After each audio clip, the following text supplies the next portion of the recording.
Au cœur des terres du soleil levant réside une nation dont l'histoire du football est tissée d'une passion inextinguible, d'une détermination sans faille, mais aussi des larmes et des espoirs prisés. Le Japon, ce pays au paysage envoûtant et à la culture riche, a toujours porté dans son cœur le rêve ultime. Hisser fièrement son drapeau au sommet du monde du football en remportant la prestigieuse Coupe du Monde. Pourtant, derrière chaque victoire, derrière chaque moment de célébration, se cachent des obstacles. On fait du parcours du Japon dans cette quête mondiale un voyage à la fois épique et profondément émouvant. Néanmoins, un homme veut tout changer et il sait qu'il ne peut pas le faire seul. Il a besoin d'une équipe, d'un projet. Mais comment insuffler ce projet? Comment faire naître la passion? Comment changer la manière de penser de tout un peuple? C'est beaucoup de questions qu'on se pose, mais cet homme, Jinpachi Ego, l'a trouvé. Avec une promesse faite au peuple, il a pu financer un projet coûteux. Son projet sera salvateur pour le Japon et ce projet se nomme le Blue Lock.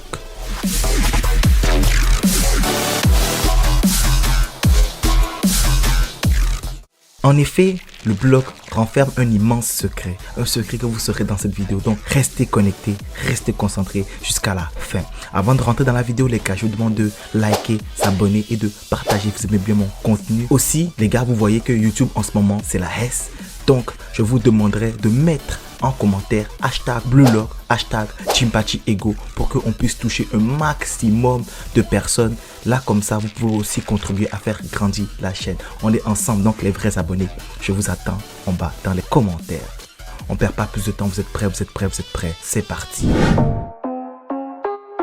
Ego Jinpachi est un homme assez spécial. En effet, on se rend compte que ce gars, il a beaucoup de connaissances footballistiques, il donne de bons conseils, il est pertinent dans toutes ses interventions auprès des jeunes. Il possède un charisme naturel et en plus de ça, il arrive à parler aux plus grandes instances du Japon. Comment? Qui est-il? Comment un homme normal peut s'adresser et se foutre ouvertement de la bouche de certains présidents du football japonais? Donc, on apprend dans un chapitre spécifique que Jinpachi Ego était un ancien joueur professionnel. En effet, il était le rival de Noël Noah. Et pour faire un petit rappel, Noël Noah est en ce moment le meilleur joueur au monde. Et j'imagine qu'il ne devait pas être attaquant, mais qu'il devait visualiser en fait Noël Noah et être attaquant. Mais si Noël Noah le considérait comme son égal, ça veut dire qu'il était aussi attaquant. Toutes ces questions, peu de réponses. Un jour, sûrement, on le saura. Mais le plus important avec Jinpachi Ego, il n'est plus joueur en ce moment. Il est plutôt directeur technique et coach du Blue Lock. Dans cette optique-là, en effet, il a instauré une vision du foot qu'il veut faire régner auprès des jeunes diamants bruts. En effet, dans la vision de Jinpachi Ego qu'il a du football, le gars, il n'a pas de favori dans son équipe. En effet, beaucoup peuvent croire que Jinpachi Ego a des favoris dans le bloc, mais non. En effet, le gars, c'est un personnage qui est très calculateur, qui est très intelligent et très réfléchi. Il a un football qui est basé sur des mathématiques et qui est basé sur des performances. Avec ses analyses, il arrive à en déduire plusieurs personnages. En effet, dans la 3e sélection, il a fait plusieurs capitaines. Et les plusieurs capitaines qu'il a fait, il a fait avec quoi? Avec des statistiques et des données chiffrées. Et aussi, qu'est-ce qu'il a pu observer par lui-même et par le rapport des différents professionnels qui sont venus humilier les différents jeunes du Blue Lock. Avec ça, on se rend compte que Jinpachi Ego, en effet, il n'aime pas parler avec des émotions. Il aime parler avec des chiffres et avec des données qui peuvent lui permettre de déterminer c'est qui sera le meilleur parmi eux. Aussi, quelque chose qui est bien, c'est que j'ai remarqué que c'est un personnage qui anticipe très bien, en effet, toutes les possibilités qu'une équipe ou qu'un personnage peut prendre. En effet, dans le match du Japon U20, Ego Jinpachi a fait travailler pendant 2 ou 3 semaines plusieurs schémas de jeu à ses pépites, à ses diamants bruts, afin qu'ils puissent arriver à en tirer, à maximiser le plus de plans possible afin de déjouer les plans du Japon U20. Et en effet, ça a très bien marché jusqu'à ce que Shido Ryusei vienne mettre un peu de piment et vienne pimenter la sauce et vienne rendre le match plus compliqué pour Jinpachi Ego. Aussi, on se rend compte, un point qui est très intéressant, qu'il a conscience en effet du potentiel de ces diamants bruts. En effet, la plupart des 300 membres qui ont été sélectionnés par Henry, l'assistant de Jinpachi Ego. Et quelques-uns, plus précisément Izagi Yoichi, ont été soigneusement pris par Ego Jinpachi. En effet, Ego y voit plus loin que les autres. Izagi, qui semblait banal à tout regard, Ego a vu en lui une lumière d'espoir, a vu en lui un ego démesuré et a vu en lui une envie que personne n'a pu remarquer sur Izagi Yoichi. Et maintenant, Izagi Yoichi est en train de dominer la néo-égoïstique avec la métavision. Qui l'aurait cru, à part ce visionnaire qui est Jinpachi Ego. Donc c'est un visionnaire et le gars, il a conscience en effet des forces de ces personnages, de leurs limites et aussi de leurs capacités maximales. Aussi, ce qui est très intéressant, il n'aime pas beaucoup compter sur la chance ou sur la surperformance. En effet, on a pu voir à 2 ou 3 reprises qu'il y a des personnages dans le bloc, par exemple, le but que Nagi a marqué. Ego est conscient que Nagi est l'homme le plus talentueux du bloc. C'est même sorti de sa propre bouche. Mais il a dit que le but que Nagi a marqué, c'est un but qui est plus grand que son talent. En effet, le gars, il a feinté à 4 reprises. 2 gars qui possèdent la métavision, qui est une technique qui permet d'anticiper presque tout ce qui se passe sur un terrain de football. Et le gars, il a réussi à marquer un but spectaculaire. Ego lui dit que c'est une action qui n'est pas reproductible. Lui, il aime les attaquants qui sont capables de reproduire plusieurs actions qui vont mener à un système de buts. Donc maintenant, on va passer à voir c'est quoi la vision du football individuel que Ego veut inculquer dans chacun de ses jeunes pépites. En effet, Ego a un football qui est très offensif. Il priorise les attaquants, mais moi j'irais plus loin, je dirais qu'il adore les attaquants. En effet, l'ego surdimensionné qu'il essaie de mettre dans chacun des attaquants, c'est-à-dire qu'il préfère qu'un attaquant marque un triplé et qu'il perde un match 4-3 plutôt que l'équipe gagne un match 1-0 et que l'attaquant a mis un seul but, ou voire c'est le défenseur qui a marqué une tête à la 90e minute et le match est fini. Aussi, Ego, il adore les jeunes qui ont beaucoup d'ego en eux, à part Baru Shohei. Non, ça c'est une blague. Mais en effet, Ego, le but, c'est de faire grandir l'égoïsme que les joueurs ont en eux. En effet, un attaquant, de base, c'est un gars qui est très égoïste. Sa tâche, c'est de marquer et il est prêt à tout pour marquer. Même à faire les pires choses possibles pour pouvoir marquer. Et ça, c'est cette chose que Jinpachi Ego veut transmettre dans ses joueurs. En effet, on se rend compte que plus que les gars, leur ego commence à grandir, plus que Ego commence à les apprécier, à apprécier les coachés. Et même lui-même, il se rend compte que parfois, ils peuvent leur surprendre avec des égos que lui-même, il n'a jamais entendu parler. Il a aussi un petit faible, en effet, pour des joueurs qui ont une formule de but. C'est-à-dire qu'il veut que chaque joueur, surtout ceux qui se positionnent en attaque, puissent avoir une formule qui va les permettre de marcher en tout temps. En effet, Ego n'aime pas des buts, comme j'ai dit tout à l'heure, qui est basé sur la chance. Il veut des buts qui ont été basés sur un travail. En effet, il veut que l'action de but que tu as fait aujourd'hui, demain, tu seras capable de le reproduire. Après, tu seras capable de le reproduire.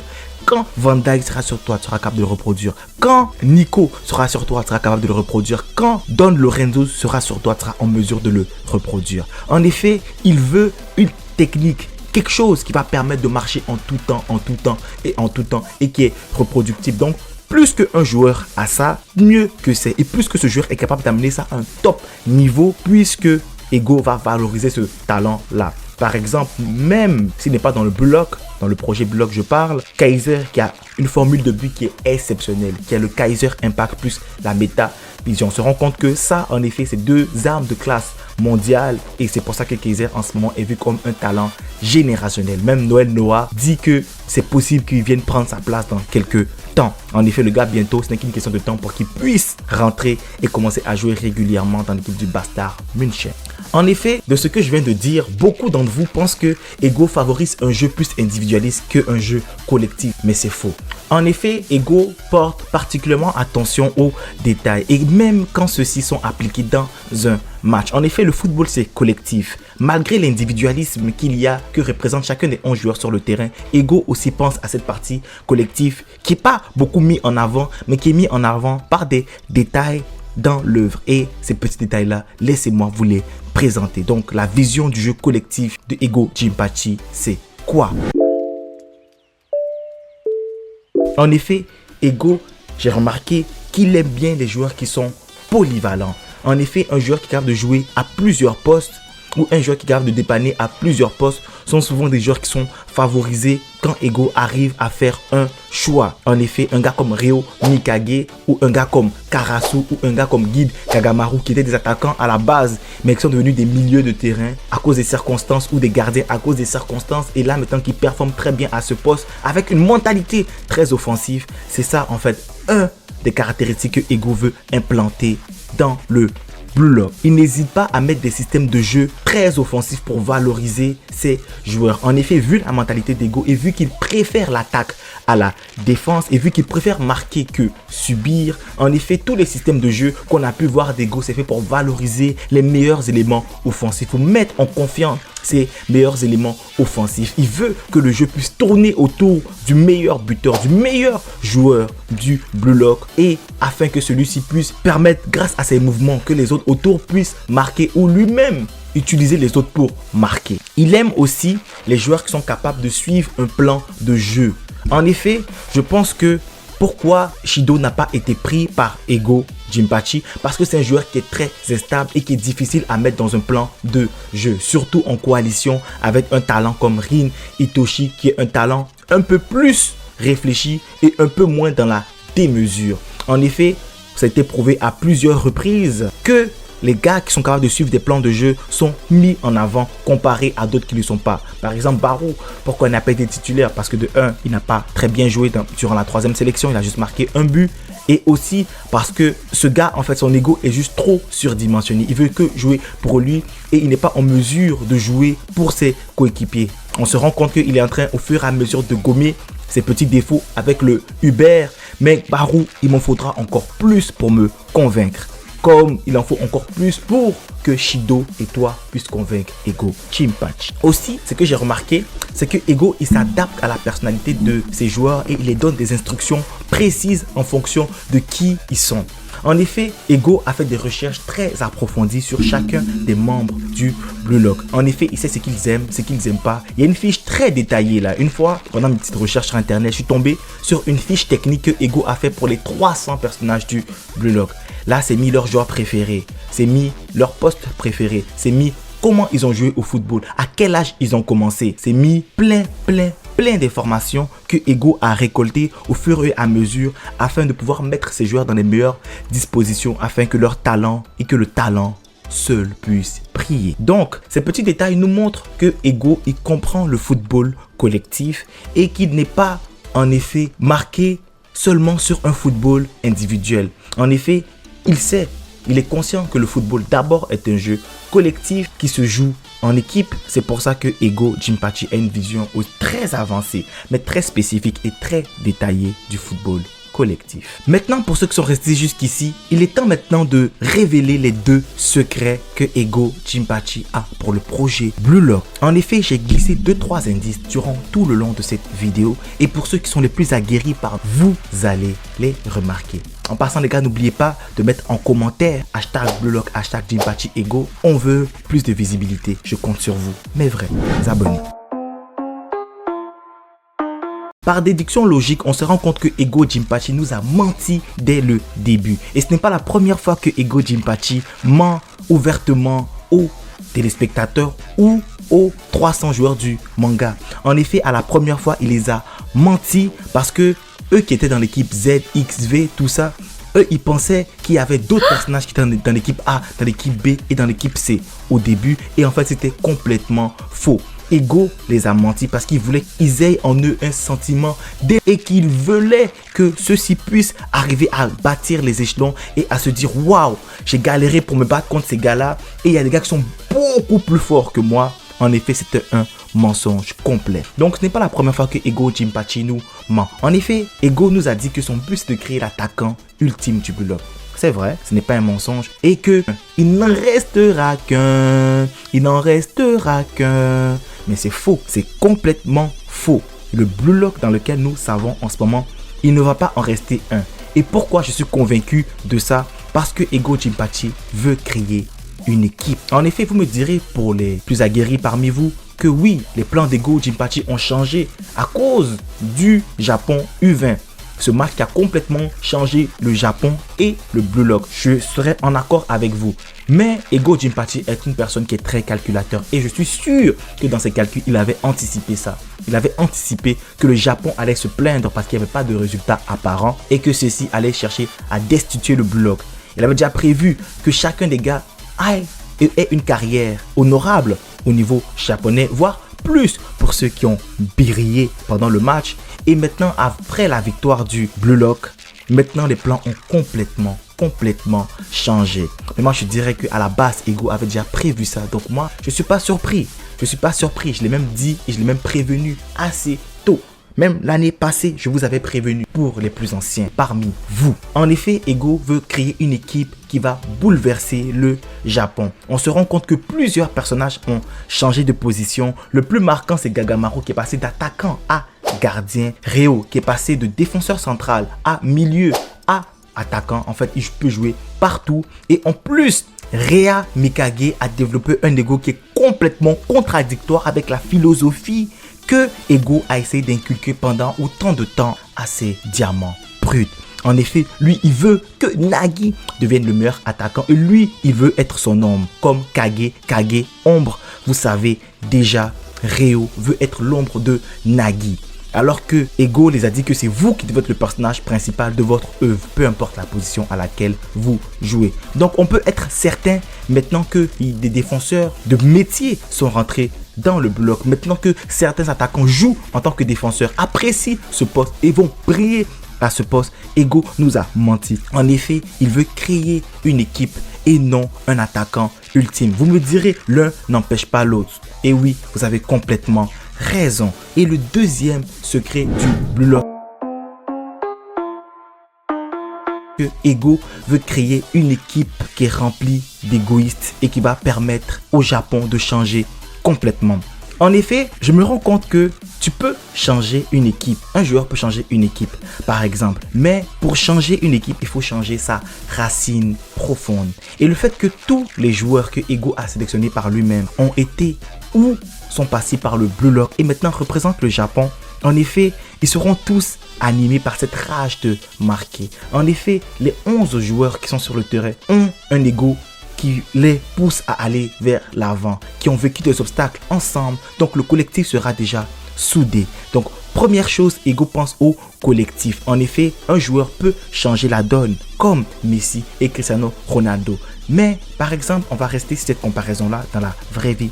Mettez Messi prime à Guingamp, mettez Ronaldo prime à Arsenal à l'époque où ils étaient nuls. En effet, malgré leur talent surdimensionné, ils ne pourront pas faire ce qu'ils ont réalisé au Barça et au Real. En effet, un attaquant de classe mondiale, égoïste, qui marque, qui est fort, a besoin d'une équipe bien entourée, une équipe qui va le servir, une équipe qui pourra jouer pour lui, qui pourra jouer pour eux et qui pourra faire en sorte de monter le niveau ensemble. Dans cette optique-là, je pense bien qu'il y aura une personne qui sera l'attaquant principal ou voire plusieurs qui seront des attaquants principaux parce que sur la manière dont on est parti, un 4-3-3 par exemple, ces trois attaquants principaux, c'est vrai qu'il y a le 9, le buteur qui va marquer des buts, mais je me demande en fait quel type d'attaquant Ego va choisir parce que là on se rend compte qu'il y a plusieurs attaquants maintenant. Et ces attaquants ont des profils différents. Il y a un gars comme Rin qui est très complet, qui est très intelligent, qui peut jouer 9, qui peut jouer faux 10, qui peut jouer pur 9, qui peut jouer ailier.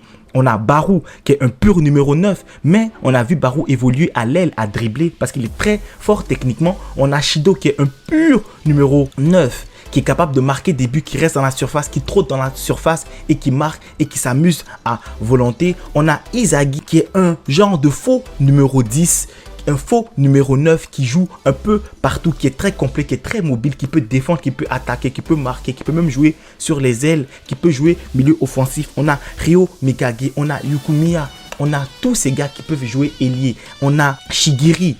Avec sa Golden Zone, le gars, il a évolué, il prend la balle, il peut partir de très bas, il peut accélérer, faire des percées offensives, il peut revenir et faire des récupérations défensives. En effet, il y a plusieurs profils maintenant dans le Blue Lock. Chacun a ses spécificités, chacun a ses forces, chacun a ses faiblesses. Qui va rester? Qui va partir? Tout ça, ça sera très intéressant. Ego a le choix. Il s'est donné le choix parmi tous ces personnages-là, lequel va briller, lequel va être sélectionné. Donc, c'est ça le secret du Blue Lock. Les gars, Ego veut créer une équipe entière. En effet, du défenseur jusqu'au attaquant, eux tous, ils auront la mentalité du Blue Lock. Eux tous, ils auront une mentalité très offensive. Eux tous, ce seront des égoïstes qui penseront à eux et qui se boufferont entre eux pour faire avancer leur collectif. Eux tous, en effet, vont contribuer à la Coupe du Monde du Japon U20. Il n'y a pas qu'un seul joueur que le bloc va produire, mais une équipe, voire deux équipes, voire trois équipes. Et le fameux meilleur buteur, le fameux attaquant, le fameux numéro 10, numéro 9 que le bloc veut avoir. Ça sera très intéressant de savoir ça sera qui. Donc les gars, vous me mettez ça en commentaire. Vous pensez que ça sera qui? J'ai hâte de vous lire. C'était une vidéo qui était très détaillée, très précise sur le secret du bloc. Dites-moi qu'est-ce que vous en pensez de ce genre de vidéo, de ce type de vidéo. On se retrouve pour une prochaine vidéo. Je vous invite à aller regarder la vidéo de mon top 10 du Blue Lock pour savoir en effet qui j'estime être le meilleur en ce moment.